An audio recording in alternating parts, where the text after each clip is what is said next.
Iya, orang tua di kota-kota besar khususnya itu mereka sibuk ya, sehingga tidak punya waktu untuk anak-anak. Kadang-kadang waktu pulang dari kerja atau usaha pulang ke rumah lalu anak-anak pengen ngadu sesuatu, orang tua bilang, "Papa udah capek, kamu mau ngomong apa? Besoklah, ntarlah." Sehingga tidak ada waktu orang tua buat anak-anak. Lalu ketika mereka pengen curhat kepada orang tua, nggak kesampaian. Mereka punya tempat di luar sana. Dan anak-anak pemakai narkoba itu sangat familiar, sangat ramah, accept terhadap siapa saja. Itu karena 100% dari anak-anak muda yang saya layani itu, mereka pakai pertama kali bukan dari orang yang tidak dikenal, tapi orang yang sangat mereka kenal.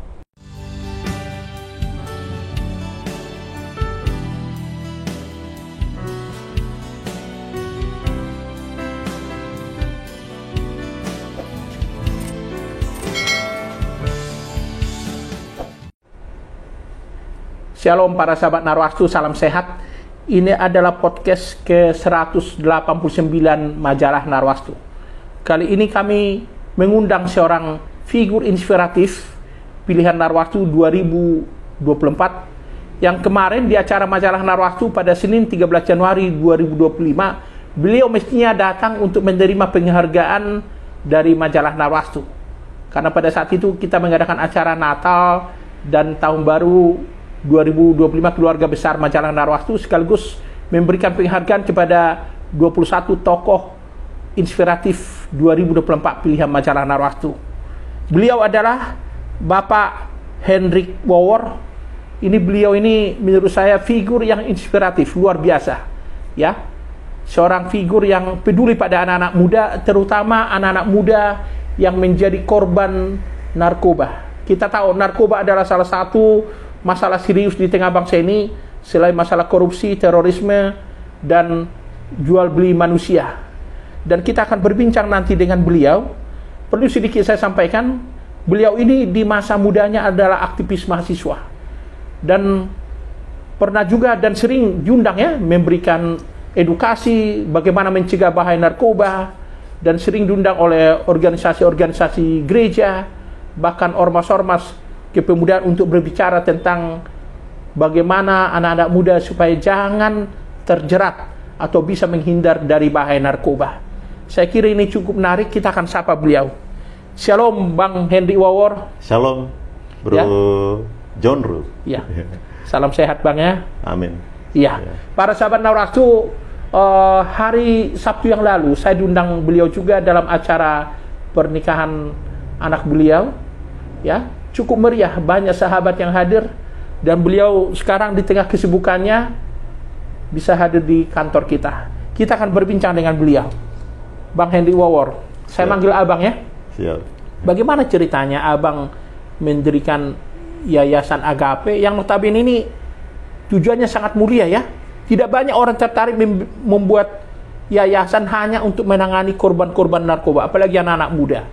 Karena kita tahu ya, dari sisi penanganan perlu tenaga medis, tenaga spiritualitas, dan tenaga-tenaga yang lain untuk menangani mereka. Sementara mereka ini kan boleh dibilang anak-anak muda yang berada dalam masalah-masalah yang perlu penanganan serius, dan mungkin di rumah sakit pun saya kira mereka ini cukup rumit juga ditangani. Silahkan Bang. Ya,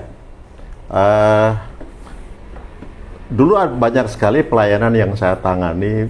Ya, seminar-seminar penginjilan, pemuridan, ya, latihan manajemen dan leadership itu. Lalu sebelum tahun 2000, menjelang tahun 2000 itu mengerucut pada konseling, dan mulai banyak konseli itu backgroundnya karena narkoba. Dan ketika itu jenis narkoba yang dipakai itu putau, dan orang pakai putau, pakai jarum suntik itu dampaknya bisa mereka menderita sakit-sakit yang mematikan seperti hepatitis C, mengidap virus HIV. Itu. Lalu saya mulai berpikir karena sebagian besar mereka anak-anak muda. Kalau anak muda hari ini yang notabene adalah generasi penerus bangsa ini, dan mereka sekarang perkutat, terikat, terbelenggu oleh narkoba, maka masa depan bangsa ini suram sekali.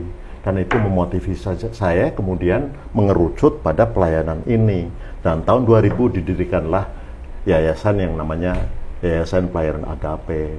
Berarti sudah 24 tahun, Bang? 24 tahun. 25 tahun. Iya, sekarang tahun ke-25. Iya. Ya. Nah, kalau bicara tentang latar belakang, Bang, tentu Abang sudah berpikir ya, bagaimana mengembangkan yayasan ini, karena ini kan berkaitan juga dengan pendanaan. Ya. Berkaitan juga dengan Abang merekrut banyak orang untuk menangani korban-korban narkoba yang Abang rehabilitasi ini. Bagaimana dulu Abang merencanakan itu? Ya, memang biasanya kan orang mendirikan yayasan itu karena filantropis ya. Saya enggak. Itu. Tapi saya percaya, saya diajar karena dulu saya pernah juga bekerja melayani di satu lembaga Kristen internasional di Indonesia ya. Dan mereka itu mengajarkan kepada kami, kalau Tuhan utus, Tuhan akan sediakan apa yang kamu perlukan. Jadi saya mulai mengambil langkah itu sendiri sebenarnya. Itu. Jadi tahun-tahun pertama itu saya mulai sendiri, lalu mulai bergabung kawan-kawan yang punya visi yang sama. Karena saya tularkan visi saya pada kawan-kawan. Ya, pertama kami dapat tempat yang gratis, nggak usah bayar. Lalu teman-teman juga relawan-relawan mulai itu, dan terus berkembang hingga saat ini. Ya, memang ini nggak bisa diuraikan secara manajerial ya. Ya, kalau kita membuat perencanaan kan nggak masuk di dalamnya iman. Ya, tapi Tuhan bekerja dan sampai hari ini Tuhan lengkapi. Ya, kita ada psikiater, kita ada konselor. Ya, karena kerjaannya juga pekerjaan multidisiplin ilmu. Termasuk psikolog, Bang? Termasuk psikolog. Itu. Jadi Tuhan sediakan. Karena Tuhan juga yang mengutus. Iya. Berbagai macam karakter anak-anak muda yang menjadi korban narkoba atau terjerat narkoba ini kan Abang sudah tangani. Ya. Katakanlah sebagai seorang figur Kristiani, bagaimana Abang menjaga suasana hati supaya jangan emosi menghadapi mereka? Karena mereka kan pasti punya karakter yang katakanlah tidak bisa diatur-atur seperti orang yang sehat ya. Ya, saya bicara sama diri saya, tapi saya juga sampaikan pada kawan-kawan yang mau bergabung dengan Agape. Saya selalu bilang begini, kerjaan ini berbeda loh dengan pekerjaan-pekerjaan yang lain. Ya, kalian hanya bisa bertahan, bisa menjadi berkat, syaratnya ialah satu, kalian memiliki kasih. Karena bisa dibayangkan, ini orang-orang yang termarginalkan. Karena di rumah mereka, di masyarakat mereka ini menjadi sumber masalah. Itu bukan siapa-siapa kita. Kalau kita nggak dibekali dengan rasa kasih terhadap mereka, nggak akan bisa bertahan dan bersyukur. Ya, sekalipun ya kadang-kadang orang datang bertahan 1-2 tahun, 3 tahun, 5 tahun, lalu mereka akhirnya cabut.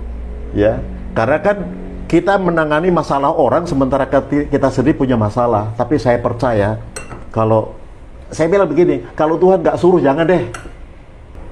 Jadi Abang benar-benar menseleksi secara kerohanian juga orang yang akan bergabung. Iya, itu mutlak.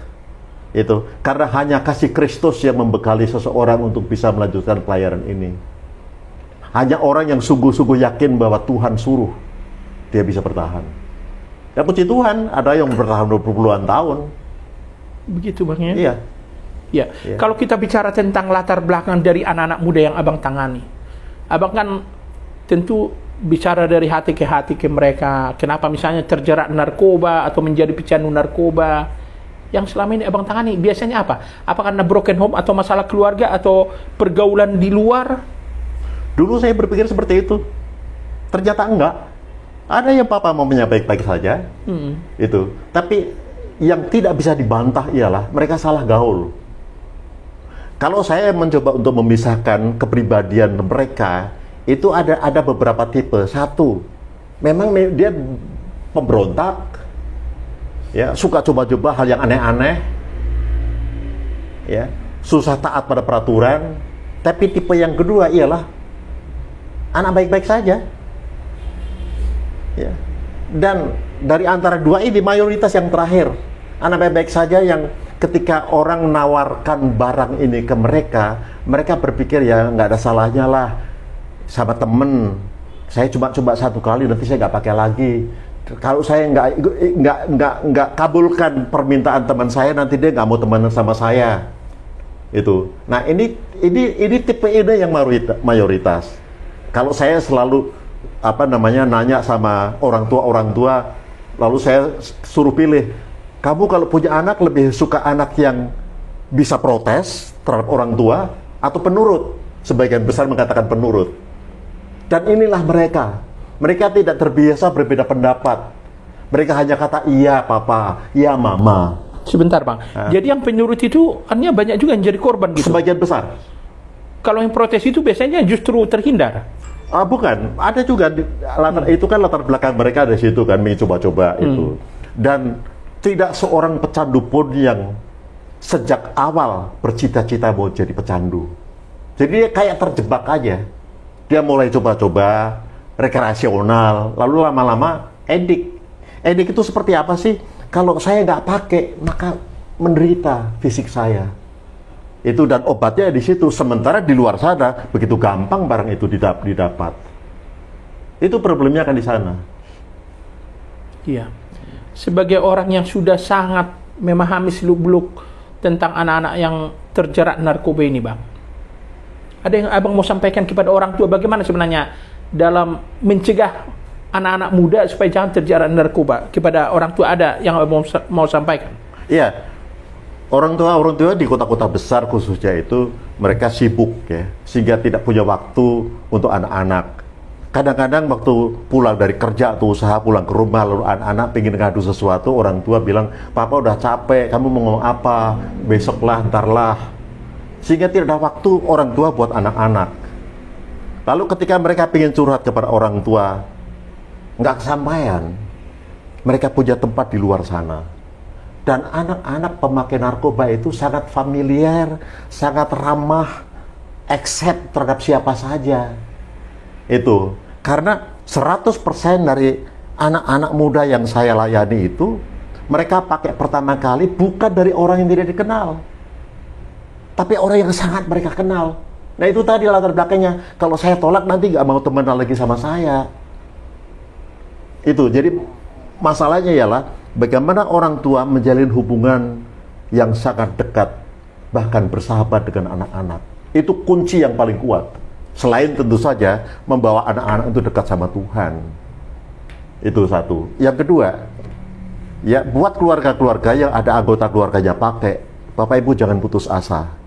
Mereka bisa dipulihkan, mereka bisa disembuhkan. Itu. Tapi memang ini kerjaan profesional. Ya. Sehingga membutuhkan ahli yang di situ. Ya, tapi kalau rehab pun itu kan harus rehabilitasi yang selektif. Karena tidak jarang rehab-rehab yang sebenarnya tidak merehab. Ya. Mereka cuma nampung, nggak diapa-apain. Ya. Jadi panti rehabilitasi untuk menangani ini juga harus selektif dipilih, Bang ya? Ya, sebenarnya sih pemerintah menseleksi itu. Ya. Tapi tidak jarang orang tanpa izin dari kementerian pun itu sekarang bisa bikin rehab. Kerjasama dengan oknum-oknum, ya, lalu nanti oknum menangkap orang bukan dibawa ke kantor penegak hukum, tapi langsung diserahkan kepada rehab yang nakal ini. Lalu apa yang terjadi? Terjadi pemerasan di situ. Dan sekarang ini marak sekali di Indonesia ini. Dan itu jujur saja menimbulkan sakit hati saya sebagai orang yang cinta terhadap anak bangsa ini. Ya. Saya bukan cuma tidak bersahabat dengan mereka, tapi bagi saya, mereka musuh saya karena mereka adalah musuh bangsa. Ya, terkait dengan masalah narkoba sekarang ini, selain abang tadi bilang komunikasi antara orang tua dengan anak harus dijaga, juga anak itu harus dibawa supaya lebih dekat kepada Tuhan. Apalagi tips yang abang mau bagikan supaya anak-anak itu jangan katakanlah tergoda dengan bahaya narkoba? Ya, orang tua jangan diktator. Ya. Orang tua belajar untuk memahami. Ini kan ada kesenjangan kan antara orang tua dengan budaya pada masa mudanya ketika itu dengan anak-anak muda yang sekarang. Itu. Jadi memang bersahabat dengan anak-anak. Memang kadang-kadang orang tua nggak happy ya kalau anak-anak berani bantah orang tua. Ya, harus bersahabat dengan anak-anak. Ya, dan buat anak-anak sendiri, ya pilih pergaulan. Saya bilang sama mereka, ceritakan kepada siapa sahabat-sahabat kamu, dan saya bisa cerita siapakah kamu. Karena bukankah memilih sahabat itu juga itu bergantung, itu ditentukan oleh selera seseorang di dalam memilih sahabat. Saya bilang, kita mungkin bisa bergaul dengan semua orang, tapi kita tidak bisa bersahabat dengan semua orang. Kok pilih-pilih? Iya. Karena kamu harus sadar, di dalam kehidupan sosial, itu bukan cuma kita mungkin mempengaruhi orang lain, tapi seringkali kita bisa dipengaruhi orang lain. Kita selektif dalam persahabatan. Dan siapa sahabat kamu, itu ditentukan oleh bagaimana selera kamu dalam memilih sahabat. Jadi orang tua juga harus tahu sahabat-sahabat anak-anaknya begitu. Iya. Karena kadang-kadang orang tua itu efektif justru menasihati anaknya itu ketika dia menasihati melalui teman-temannya, sahabat-sahabatnya. Ya, saya dari anak saya masih kecil, saya lebih suka kalau dia bawa teman-temannya itu ke rumah daripada anak saya bergaul ke rumah yang saya tidak tahu. Dan saya bersyukur, puji Tuhan, saya mengenal siapa sahabat-sahabat anak-anak saya. Dan saya bergaul akrab dengan mereka. Begitu ya. Abang tadi menyinggung soal perlunya konselor dalam menangani korban narkoba ini, juga psikolog. Sejauh ini menurut Abang, bagaimana peran gereja dalam mencegah anak-anak muda supaya jangan terjerat atau kecanduan pada masalah narkoba ini? Ya, saya ini di organisasi aliansi rehab-rehab di Indonesia ini, saya pernah menjabat sebagai koordinator di Jawa Barat. Ya, lalu saya mengamati, ketika itu ada sekitar 300-an rehab seluruh Indonesia yang diakui oleh pemerintah, dalam hal ini adalah Kementerian Sosial. Itu, lalu mereka dapat dukungan dari tokoh-tokoh agama. Yang paling kurang perhatiannya adalah gereja. Kenapa begitu, Bang? Saya tidak tahu persis ya, mereka lebih tahu ya. Tapi saya kira kan begini, banyak orang yang berpendapat keliru. Mereka bilang begini, ya mereka kayak gitu kan, mereka sendiri yang cari penyakit, ngapain kita bantu? Mendingan saya bantu di panti asuhan, di panti jompo, daripada membantu anak-anak narkoba. Itu mereka. Jadi stigma negatif itu selalu diberikan kepada korban narkoba itu? Iya, mereka lupa narkoba itu nggak ada agamanya. Nah, salah satu dorongan atau motivasi saya kenapa saya begitu giat di sini, saya itu nggak bisa membayangkan kalau narkoba dibiarkan seperti ini, maka ketika cucu-cucu saya beranjak remaja, mereka itu dikelilingi oleh para pecandu narkoba. Dan pemakai narkoba itu punya kecenderungan yang kuat untuk menularkan kebiasaan itu kepada orang lain, kepada sahabat-sahabat mereka. Itu suram itu. Nah, orang-orang Kristen seringkali concern di situ ketika anaknya kena. Kalau nggak peduli, ya, bahkan minta maaf. Tidak banyak gereja yang tertarik. Gitu, Bang ya. Ya. Jadi apa harapan Abang kepada katakanlah gereja-gereja di Indonesia ini? Karena Abang sudah sangat tahu persis bagaimana kondisi saat ini. Iya, gereja perlu terlibat secara aktif.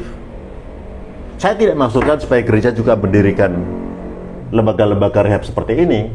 Kalau mendirikan bagus juga, ya. Tapi pekerjaan ini bukan pekerjaan asal saya punya modal, asal saya punya niat, asal punya hati, nggak cukup juga. Ini kan kerjaan-kerjaan yang kerjaan profesional sebenarnya. Itu sebenarnya konselor kami adalah orang-orang yang terlatih. Kebetulan metode yang kami pakai itu namanya therapeutic community, itu diadop dari Amerika sana. Jadi konselor kita itu terlatih untuk itu. Lalu moto yang kami pakai itu diubah untuk mengubah. Kami selalu punya program yang kuat di dalam pelatihan. Harapannya dulu kamu menjadi sumber masalah di rumah, di masyarakat karena pakai narkoba, tapi kamu ke agape, nggak kebetulan kamu di agape. Di agape membuat kamu menjadi mengenal Tuhan. Kita tantang untuk kamu menerima Tuhan, dan kamu bisa dilatih untuk menjadi konselor, sehingga waktu kamu selesai, kamu yang dulunya sumber masalah, sekarang ikut ambil bagian menyelesaikan masalah. Dalam konteks ini adalah masalah seperti kamu dulu, masa lalu kamu. Dan ada yang berhasil, Bang? Ada yang berhasil. Ya, ada yang kemudian dari lulusan alumni dari kami yang bekerja di Kementerian Sosial sebagai konselor. Ada Dulu juga mantan pecandu. Oh iya, mantan pecandu. Mantan pecandu. Dari mantan pecandu kita udah 2 orang jadi pendeta. Oh gitu. Oke. Kalau kita bicara tentang pemberantasan narkoba ini masalah yang sangat serius di tengah bangsa kita. Ya. Apa harapan Abang kepada Presiden RI Pak Prabowo Subianto untuk menangani masalah ini? Silahkan, Bang. Ya, saya ingin sampaikan ke yang terhormat Bapak Presiden. Ya. Presiden sebelumnya Pak Jokowi pernah mengatakan Indonesia darurat narkoba. Saya bilang iya. Indonesia darurat narkoba. Itu. Tapi yang saya mau bilang, Pak, kelemahan kita adalah soal kolaborasi antara institusi satu dan institusi yang lain. Nggak ada koordinasi, nggak ada sinkronisasi. Itu. Jadi harapan saya dan kawan-kawan yang seperti saya ini adalah ajak kami duduk bareng-bareng, ya, kita buat program bareng-bareng.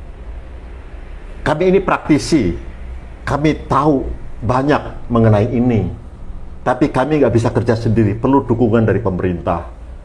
Karena salah satu kelemahan yang saya lihat ialah nggak ada koordinasi antara satu instansi dengan instansi yang lain. Dalam hal ini, Badan Organisasi Nasional, Kementerian Sosial, Polri, dan aparat penegak hukum yang lain. Supaya kita punya penglihatan yang sama, punya visi yang sama. Jadi bukan cuma bekerja bersama-sama, tapi kita bekerja sama. Kita punya kolaborasi yang solid. Dan itu bisa. Begitu ya. Iya. Abang sekarang memimpin Yayasan Agape yang sekarang berdiri di Cisarua, Bogor, Bang ya? Iya. Ada yang Abang mau sampaikan informasi tentang Yayasan Agape kepada para sahabat Narwastu? Iya, kami menekankan pada yang orang kan dikenal saya panti rehabilitasi narkoba. Kami sebenarnya tidak pakai label itu. Kami pakai label Leadership and Character Building School. Karena akar dari semuanya ini adalah karakter seseorang. Ada orang yang dapat tawaran untuk pakai, ada orang yang dapat tawaran juga, tapi yang satu terima, yang satu nggak terima. Kenapa? Yang menentukan ialah karakter dia, dan itulah yang kami bentuk. Ya, kami ada di Cisarua, Bogor. Ya, tepatnya ada di Desa Citeko. Dan kalau Bapak Ibu membutuhkan pelayanan seperti kami, bisa telepon nomor saya 0812 830 1299. Saya Hendrik Wawor. Ya. Iya. Terima kasih. Para sahabat Narwastu, ini informasi yang sangat berharga. Barangkali ada keluarga atau sahabat atau katakanlah orang yang kita kasihi terjerat atau menjadi pecandu narkoba. Saya kira tidak ada salahnya juga bisa berkonsultasi dengan Pak Hendrik Wawor. Ini sangat baik. Saya lihat Yayasan Agape ini tujuannya sangat mulia, ya. Perlu kita dukung bersama. Seperti yang disampaikan oleh Pak Hendrik Wawor tadi, Presiden Prabowo Subianto juga perlu memperhatikan ini supaya ke depan bangsa ini semakin utuh, tidak ada lagi darurat narkoba. Tentu kita berharap Yayasan Agape ini ke depan semakin maju, Bang. Amin. Ya, kiranya Abang juga selalu diberkati Tuhan bersama tim Amin. Yayasan Agape. Amin. Para sahabat Narwastu, itulah perbincangan kami dengan seorang anak bangsa yang humanis, nasionalis, religius, yang peduli membina, membangun karakter anak-anak yang menjadi pecandu atau korban narkoba, yaitu Bapak Hendrik Wawor, yang termasuk dalam 21 tokoh Kristen inspiratif 2024 pilihan majalah Narwastu. Dan seperti kita lihat di figura penghargaan ini, beliau kemarin tidak jadi menerimanya, dan dalam kesempatan ini kami akan berikan kepada beliau. Itulah akhir dari podcast kami. Akhirnya kami undur diri. Shalom, salam sehat, salam kasih Narwastu, salam Pancasila, dan Tuhan memberkati Indonesia.